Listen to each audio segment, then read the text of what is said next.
ನಮಸ್ಕಾರ ಗೆಳೆಯರಿ, stock market Kannada ಚಾನಲ್ಗೆ ಸುಸ್ವಾಗತ. ಗೆಳೆಯರಿ, ಈ ವಿಡಿಯೋದಲ್ಲಿ ಇವತ್ತಿನ ನಮ್ಮ ಮಾರ್ಕೆಟ್ ಪರ್ಫಾರ್ಮೆನ್ಸ್ನ ಬಗ್ಗೆ ಒಂದಷ್ಟು ವಿಚಾರಗಳನ್ನು ತಿಳ್ಕೊಳ್ಳುವಂಥ ಪ್ರಯತ್ನ ಮಾಡೋಣ. ನೀವು ಈಗಾಗಲೇ ಇವತ್ತಿನ ನಮ್ಮ ಮಾರ್ಕೆಟ್ ಪರ್ಫಾರ್ಮೆನ್ಸ್ ಅನ್ನು ನೋಡಿದ್ದೀರಿ ಅಂದ್ಕೊಳ್ತೀನಿ. ನೋಡಿಲ್ಲ ಅಂದ್ರೆ ಏನು ತೊಂದರೆ ಇಲ್ಲ, ಈ ವಿಡಿಯೋದಲ್ಲಿ ಅದನ್ನೇ ನಾವು ತಿಳ್ಕೊಳ್ಳುವಂಥ ಪ್ರಯತ್ನ ಮಾಡೋಣ. ಮೊದಲಿಗೆ ನಾನು ಡಿಸ್ಕ್ಲೇಮರ್ ಕೊಡ್ಲಿಕ್ಕೆ ಇಷ್ಟಪಡ್ತೀನಿ. ಇಲ್ಲಿ ಕವರ್ ಮಾಡ್ತಿರೋಂಥ ಯಾವುದೇ ಸ್ಟಾಕ್ ಅನ್ನು ಕೂಡ ರೆಕಮೆಂಡ್ ಮಾಡ್ತಿಲ್ಲ. ನೀವು ಫರ್ದರ್ ಸ್ಟಡಿ ಮಾಡಿ ಡಿಸಿಷನ್ ತಗೊಳ್ಬೋದು. ಆಸ್ ಎ ಎಜುಕೇಶನಲ್ ಪರ್ಪಸ್ ನಾನು ಈ ವಿಡಿಯೋನ ನಿಮ್ಮ ಮುಂದೆ ತರ್ತಾ ಇದ್ದೀನಿ. ಇಲ್ಲಿ ಇವತ್ತಿನ ನಮ್ಮ ಮಾರ್ಕೆಟ್ ನ ಪರ್ಫಾರ್ಮೆನ್ಸ್ ಅನ್ನು ನೋಡೋದಾದ್ರೆ ಸೆನ್ಸೆಕ್ಸ್ ಅಲ್ಲಿ ನೋಡಬಹುದು 539 ಪಾಯಿಂಟ್ಸ್ ಅಥವಾ 0.75% ಪಾಸಿಟಿವ್ ಪರ್ಫಾರ್ಮೆನ್ಸ್ ಕಂಡು ಬಂದಿದೆ. ಮಾರ್ನಿಂಗ್ ಇನ್ನೂ ಜಾಸ್ತಿ ಒಳ್ಳೆ ಪರ್ಫಾರ್ಮೆನ್ಸ್ ಇತ್ತು, ಅದರ ನಂತರ ಸ್ವಲ್ಪ ಮಟ್ಟಿಗೆ ಡೌನ್ ಆಯಿತು. ಓವರ್ ಆಲ್ 539 ಪಾಯಿಂಟ್ಸ್ ಅಲ್ಲಿ ಕ್ಲೋಸಿಂಗ್ ಅನ್ನ ಕೊಟ್ಟಿದೆ. ಸೊ ಎಕ್ಸ್ಪೆಕ್ಟೇಷನ್ ಇತ್ತು ಒಳ್ಳೆ ಪರ್ಫಾರ್ಮೆನ್ಸ್ ಬರ್ಬೋದು ಅಂತ ಆಫ್ಟರ್ FOMC ಮೀಟಿಂಗ್. ಜೊತೆಗೆ ಮಾರ್ನಿಂಗ್ ನಾವು ಗಿಫ್ಟ್ ನಿಫ್ಟಿ ಪರ್ಫಾರ್ಮೆನ್ಸ್ ಅನ್ನು ನೋಡಿದಾಗ ಕೂಡ ತುಂಬಾ ಒಳ್ಳೆ ಪರ್ಫಾರ್ಮೆನ್ಸ್ ಇತ್ತು. ಸೊ ಹಾಗಾಗಿ ಒಳ್ಳೆ ರೀತಿಯಲ್ಲಿ ಪರ್ಫಾರ್ಮೆನ್ಸ್ ಮಾಡಬಹುದು ಅನ್ನೋ ಎಕ್ಸ್ಪೆಕ್ಟೇಷನ್ ಇತ್ತು. ಸೊ ಒಳ್ಳೆ ರೀತಿಯಲ್ಲೇ ಪರ್ಫಾರ್ಮೆನ್ಸ್ ಅನ್ನ ಕೊಟ್ಟಿದೆ.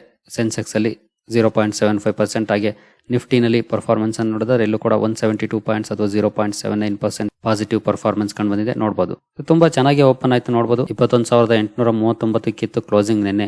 ಇವತ್ತು ಓಪನಿಂಗ್ 21,989 ಅಂದ್ರೆ 150 ಪಾಯಿಂಟ್ಸ್ ಅಪ್ ಅಲ್ಲಿ ಓಪನ್ ಆಯ್ತು. ಅದರ ನಂತರ ಕೂಡ ಒಳ್ಳೆ ಪರ್ಫಾರ್ಮೆನ್ಸ್ ಕಂಡು ಬಂತು. 22,075 ವರೆಗೂ ಕೂಡ ಹೋಗಿತ್ತು. ಸೊ ನಂತರ ಸ್ವಲ್ಪ ಡೌನ್ ಆಗಿ 22,011 ಪಾಯಿಂಟ್ಸ್ಗೆ ಕ್ಲೋಸಿಂಗ್ ಅನ್ನು ಕೊಟ್ಟಿದೆ.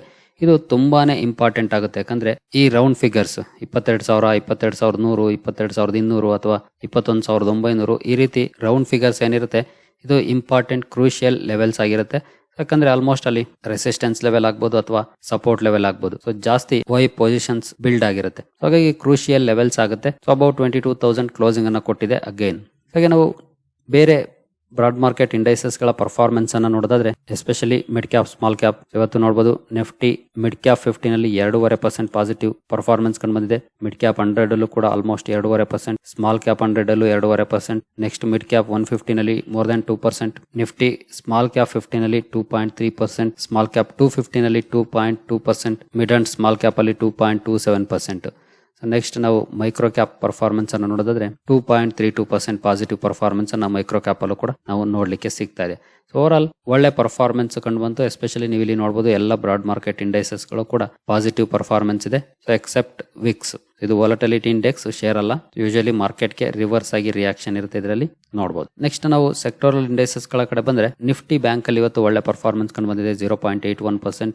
ಆಟೋ ತುಂಬಾ ಚೆನ್ನಾಗಿ ಪರ್ಫಾರ್ಮ್ ಮಾಡಿದೆ. ಇತ್ತೀಚಿನ ದಿನಗಳಲ್ಲಿ ನಾವು ಲಾಸ್ಟ್ 1 ವಾರ 2 ವಾರದಿಂದ ಕೂಡ ಪರ್ಫಾರ್ಮೆನ್ಸ್ ಅನ್ನ ನೋಡ್ತಾ ಇದೀವಿ. ಸೊ ಆಟೋದಲ್ಲಿ ಒಳ್ಳೆ ಪರ್ಫಾರ್ಮೆನ್ಸ್ ನೋಡ್ಲಿಕ್ಕೆ ಸಿಗ್ತಾ ಇದೆ. ಸೊ ನೀವು ಆಟೋ ಕಂಪನಿಗಳಲ್ಲಿ ಪರ್ಫಾರ್ಮೆನ್ಸ್ ಅನ್ನ ಒಂದ್ಸಲ ಚೆಕ್ ಮಾಡಿ. ಸೊ ಒಳ್ಳೆ ರಿಕವರಿ ಎಸ್ಪೆಷಲಿ ಈ ಸೆಕ್ಟರ್ ಅಲ್ಲಿ ಕಂಡು ಬರ್ತಾ ಇದೆ. ಫೈನಾನ್ಷಿಯಲ್ ಸರ್ವಿಸಸ್ ಕೂಡ ಚೆನ್ನಾಗಿ ಪರ್ಫಾರ್ಮ್ ಮಾಡಿದೆ. FMCG ಚೆನ್ನಾಗಿ ಪರ್ಫಾರ್ಮ್ ಮಾಡಿದೆ. ಇವತ್ತು IT ಚೆನ್ನಾಗಿ ಪರ್ಫಾರ್ಮ್ ಮಾಡಿದೆ. ಎಕ್ಸ್ಪೆಕ್ಟೇಷನ್ ಇತ್ತು IT ಚೆನ್ನಾಗಿ ಪರ್ಫಾರ್ಮ್ ಮಾಡಬಹುದು ಅಂತ. ಯಾಕಂದ್ರೆ ನಿನ್ನೆ ನಾಸ್ಡಾಕ್ ಅಲ್ಲೂ ಕೂಡ ಒಳ್ಳೆ ಪರ್ಫಾರ್ಮೆನ್ಸ್ ಕಂಡು ಬಂದಿತ್ತು. ಜೊತೆಗೆ FOMC ನಲ್ಲೂ ಕೂಡ ಪಾಸಿಟಿವ್ಸ್ ಕಂಡು ಬಂದಿದೆ. ಡೋವಿಶ್ ಕಮೆಂಟ್ರಿ ಅಂತ ಹೇಳ್ತಿದ್ದಾರೆ ತುಂಬಾ ಜನ ಅನಲಿಸ್ಟ್. ಸೊ ಹಾಗಾಗಿ ರೇಟ್ ಕಟ್ಸ್ ತುಂಬಾ ದೂರ ಇಲ್ಲ ಅನ್ನುವಂತ ಒಪಿನಿಯನ್ ಗಳು ಕೂಡ ಬರ್ತಾ ಇದೆ. ಜೊತೆಗೆ ಈಗಾಗಲೇ ಫೆಡ್ ಹೇಳಿರೋ ಪ್ರಕಾರನೇ ಈ ವರ್ಷನೇ 3 ರೇಟ್ ಕಟ್ಸ್ ಆಗುತ್ತೆ ಅನ್ನುವಂತ ಎಸ್ಟಿಮೇಷನ್ಸ್ ಕೂಡ ಇದೆ. ಹಾಗಾಗಿ ಹೋಪ್ಸ್ ಬಿಲ್ಡ್ ಆಗ್ತಾ ಇದೆ. ಹಾಗಾಗಿ ಒಳ್ಳೆ ಪರ್ಫಾರ್ಮೆನ್ಸ್ ಕಂಡು ಬಂದಿದೆ. ಮೀಡಿಯಾ ಚೆನ್ನಾಗಿ ಪರ್ಫಾರ್ಮ್ ಮಾಡಿದೆ. ಮೆಟಲ್ ಇವತ್ತು ತುಂಬಾ ಶೈನ್ ಆಗಿದೆ ಅಂತ ಹೇಳ್ಬೋದು. ಮೋರ್ ದನ್ 2% ಅಥವಾ 2.5% ಪಾಸಿಟಿವ್ ಪರ್ಫಾರ್ಮೆನ್ಸ್ ಕಂಡು ಬಂದಿದೆ. ಫಾರ್ಮಾ ಕೂಡ ಚೆನ್ನಾಗಿ ಪರ್ಫಾರ್ಮ್ ಮಾಡಿದೆ. PSU ಬ್ಯಾಂಕ್ ಗಳಲ್ಲಿ ಭರ್ಜರಿ ರ್ಯಾಲಿ ಕಂಡು ಬಂದಿದೆ. ಪ್ರೈವೇಟ್ ಬ್ಯಾಂಕ್ ಕೂಡ ಚೆನ್ನಾಗಿ ಪರ್ಫಾರ್ಮ್ ಮಾಡಿದೆ. ರಿಯಾಲಿಟಿ ಕೂಡ ಇವತ್ತು ಒಳ್ಳೆ ಪರ್ಫಾರ್ಮೆನ್ಸ್ ಅನ್ನು ಕೊಟ್ಟಿದೆ. ಸೊ ರಿಯಾಲಿಟಿ ಕೊಡ್ಲೇಬೇಕು, ಯಾಕಂತಂದ್ರೆ ರೇಟ್ ಕಟ್ಸ್ ಶುರುವಾದ್ರೆ ರಿಯಾಲಿಟಿ ಸೆಕ್ಟರ್ ಗೆ ಬೆನಿಫಿಟ್ ಇರುತ್ತೆ. ಯಾಕೆಂತಂದ್ರೆ ಲಿಕ್ವಿಡಿಟಿ ಪ್ರೊವೈಡ್ ಆಗುತ್ತೆ. ಇಂಟ್ರೆಸ್ಟ್ ರೇಟ್ಸ್ ಕಡಿಮೆ ಆದ್ರೆ ಆಬ್ವಿಯಸ್ಲಿ ಲೋನ್ ಅಪ್ ಮಾಡೋರು ಜಾಸ್ತಿ ಆಗ್ಬೋದು. ಸೊ ಆ ಒಂದು ಹೋಪ್ಸ್ ಮೇಲೆ ರಿಯಾಲಿಟಿ ಸೆಕ್ಟರ್ ಅಲ್ಲಿ ಇವತ್ತು ಒಳ್ಳೆ ಪರ್ಫಾರ್ಮೆನ್ಸ್ ಕೂಡ ಕಂಡು ಬಂದಿದೆ. ಹೆಲ್ತ್ ಕೇರ್ ಅಲ್ಲೂ ಚೆನ್ನಾಗಿ ಪರ್ಫಾರ್ಮೆನ್ಸ್ ಇದೆ. ಕನ್ಸ್ಯೂಮರ್ ಡ್ಯೂರಬಲ್ಸ್ ಚೆನ್ನಾಗಿ ಪರ್ಫಾರ್ಮ್ ಮಾಡಿದೆ. ಆಯಿಲ್ ಅಂಡ್ ಗ್ಯಾಸ್ ಕೂಡ ಚೆನ್ನಾಗಿ ಪರ್ಫಾರ್ಮ್ ಮಾಡಿದೆ. ಸೊ ಓವರ್ ಆಲ್ ಎಲ್ಲ ಕಡೆ ಕೂಡ ಇವತ್ತು ಗ್ರೀನ್ ಪರ್ಫಾರ್ಮೆನ್ಸ್ ಅನ್ನ ನೋಡ್ಲಿಕ್ಕೆ ನಮ್ಗೆ ಕಾಣ್ತಾ ಇದೆ. ಆದ್ರೆ ಸ್ಟಿಲ್ ನಾವು ಕಾಶಿಯಸ್ ಆಗಿ ಇರಬೇಕು. ಯಾಕಂದ್ರೆ ಈಗಾಗಲೇ ನಾನು ಹೇಳಿದೀನಿ ಈ ಮಂತ್ ನ ಬಿಗಿನಿಂಗ್ ಅಲ್ಲೇ ಮಾರ್ಚ್ ಮಂತ್ ವೋಲಟೈಲ್ ಮಂತ್ ಆಗಿರುತ್ತೆ ಅಂತ. ಹಾಗಾಗಿ ರ್ಯಾಲಿಯನ್ನ ನೋಡಿ ಖಂಡಿತ ನಾವು ಇಮಿಡಿಯೇಟ್ಲಿ ಡಿಸಿಷನ್ ತಗೊಳಕ್ ಆಗೋದಿಲ್ಲ. So white and watch policy better ಈ ಮಂತ್.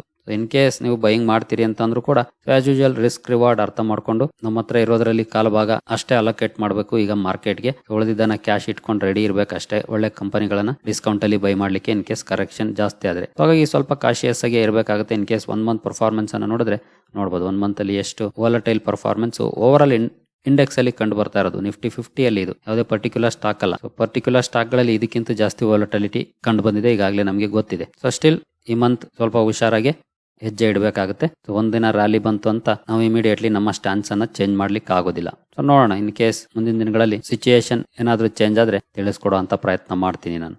ಹಾಗೆ ನೆಕ್ಸ್ಟ್ ನಾವು IT ಸೆಕ್ಟರ್ ನ ಪರ್ಫಾರ್ಮೆನ್ಸ್ ಅನ್ನ ಒಂದ್ಸಲ ಓವರ್ವ್ಯೂ ಮಾಡೋದಾದ್ರೆ ನೋಡಬಹುದು. ಇವತ್ತು 10 ಸ್ಟಾಕ್ಗಳು ಕೂಡ ಪಾಸಿಟಿವ್ ಪರ್ಫಾರ್ಮೆನ್ಸ್ ಅನ್ನ ಕೊಟ್ಟಿದೆ. IT ಇಂಡೆಕ್ಸ್ ಅಲ್ಲಿ ಇರುವಂತವು. LTTS 5% ರ್ಯಾಲಿ, Coforge ಕೂಡ ಒಳ್ಳೆ ಪರ್ಫಾರ್ಮ್ ಮಾಡಿದೆ, ಎಂಫಸಿಸ್ ಚೆನ್ನಾಗಿ ಪರ್ಫಾರ್ಮ್ ಮಾಡಿದೆ, persistent system, Wipro, tech Mahindra, LTIM, HCL tech, TCS, ಇನ್ಫಿ ಎಲ್ಲ ಕಡೆ ಕೂಡ ಪಾಸಿಟಿವ್ ಪರ್ಫಾರ್ಮೆನ್ಸ್ ಕಂಡು ಬಂದಿದೆ. ಇನ್ಫೋಸಿಸ್ ಆಲ್ಮೋಸ್ಟ್ ಫ್ಲಾಟಿಶ್ ಪರ್ಫಾರ್ಮೆನ್ಸ್ ಅನ್ನ ಕೊಟ್ಟಿದೆ, ಬಟ್ ಪಾಸಿಟಿವ್ ಇದೆ. ಹಾಗೆ ಈಗಾಗಲೇ ಫೆಡರಲ್ ರಿಸರ್ವ್ ನ ಮೀಟಿಂಗ್ ಔಟ್ಕಮ್ ಬಗ್ಗೆ ಮಾರ್ನಿಂಗ್ ವಿಡಿಯೋದಲ್ಲಿ ನಾನು ತಿಳಿಸಿದ್ದೀನಿ. ಈ ವಿಡಿಯೋದಲ್ಲೂ ಕೂಡ ಕೆಲವೊಂದು ಪಾಯಿಂಟ್ಸ್ ಈಗಾಗಲೇ ರಿಪೀಟ್ ಮಾಡಿದ್ದೀನಿ. ಈ ವರ್ಷ 3 ರೇಟ್ ಕಟ್ಸ್ ಎಕ್ಸ್ಪೆಕ್ಟ್ ಮಾಡಬಹುದು ಅಂತ. ಅಂದ್ರೆ 75 basis points almost market expectation ಇರೋದು. ಅಷ್ಟೇ ಆಗುತ್ತೆ ಅಂತಲ್ಲ, ಜಾಸ್ತಿನೂ ಆಗ್ಬೋದು ಅಥವಾ ಕಡಿಮೆನೂ ಆಗ್ಬೋದು.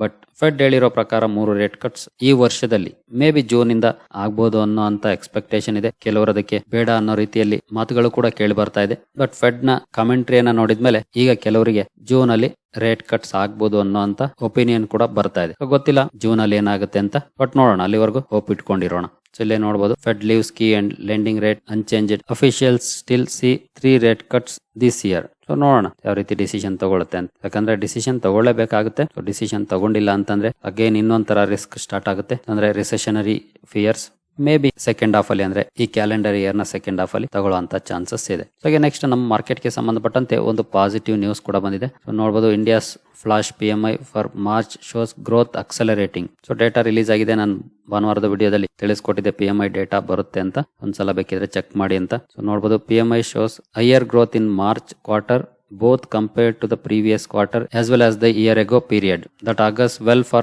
corporate performance in the March 2024 quarter and provides fundamental support to the equity market. So ಇದು ಪಾಸಿಟಿವ್ ಪಾಯಿಂಟ್ ಅನ್ನು ತೋರಿಸ್ತಾ ಇದೆ. ಸೊ ಇಲ್ಲೂ ಕೂಡ ನೋಡಬಹುದು, flash composite PMI strongest in 8 months, strongest manufacturing output in 3.5 years, 23-24 growth likely to be close to 8%. Pressure on capacity is likely to lead to corporate capex picking up. So ಸಾಕಷ್ಟು point ಗಳನ್ನ ಇಲ್ಲಿ highlight ಮಾಡಿದ್ದಾರೆ. ಜೊತೆಗೆ ಇಲ್ಲಿ ಇನ್ನೊಂದು point ಅನ್ನು ನೋಡಬಹುದು, strong growth and rising inflation should encourage the RBI to continue with its restrictive monetary policy.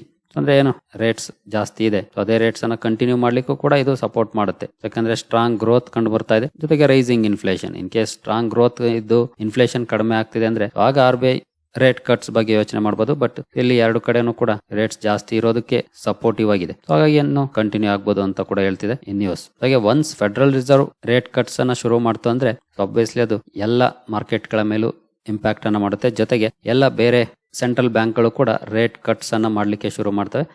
ಆಗ ಮಾರ್ಕೆಟ್ಗೆ ಲಿಕ್ವಿಡಿಟಿ ಸಿಗುತ್ತೆ, ನಂತರ ಒಳ್ಳೆ ಪರ್ಫಾರ್ಮೆನ್ಸ್ ಅನ್ನ ಎಕ್ಸ್ಪೆಕ್ಟ್ ಮಾಡಬಹುದು. ನೆಕ್ಸ್ಟ್ ಎಲೆಕ್ಟೋರಲ್ ಬಾಂಡ್ಸ್ ಗೆ ಸಂಬಂಧಪಟ್ಟಂತೆ ಇನ್ನೂ ಅಪ್ಡೇಟ್ ಬಂದಿಲ್ಲ. ಇವತ್ತು SBI ಡೇಟಾ ಪ್ರೊವೈಡ್ ಮಾಡ್ಲಿಕ್ಕೆ ಲಾಸ್ಟ್ ಡೇ ಆಗಿತ್ತು. ಪ್ರೊವೈಡ್ ಮಾಡಿರ್ಬೋದು, ಬಟ್ ಅದ್ರ ಬಗ್ಗೆ ಇನ್ನೂ ಅಪ್ಡೇಟ್ ಬಂದಿಲ್ಲ. ನೋಡೋಣ ಓವರ್ ನೈಟ್ ಏನಾದ್ರು ಬರುತ್ತಾ ಅಂತ. ಏನಾದ್ರು ಅಂತ ಇಂಪಾರ್ಟೆಂಟ್ ಇದ್ರೆ ಮಾರ್ನಿಂಗ್ ವಿಡಿಯೋದಲ್ಲಿ ಕವರ್ ಮಾಡುವಂತ ಪ್ರಯತ್ನ ಮಾಡ್ತೀನಿ. ಸರಿಗಳೇ, ಸ್ಟಾಕ್ ಗಳ ಪರ್ಫಾರ್ಮೆನ್ಸ್ ಅನ್ನ ನೆಕ್ಸ್ಟ್ ವಿಡಿಯೋದಲ್ಲಿ ತಿಳ್ಕೊಳ್ಳೋಣ. ಮುಂದಿನ ವಿಡಿಯೋದಲ್ಲಿ ಸಿಗೋಣ. ಅಲ್ಲಿವರೆಗೂ ಜೈ ಹಿಂದ್, ಜೈ ಕರ್ನಾಟಕ.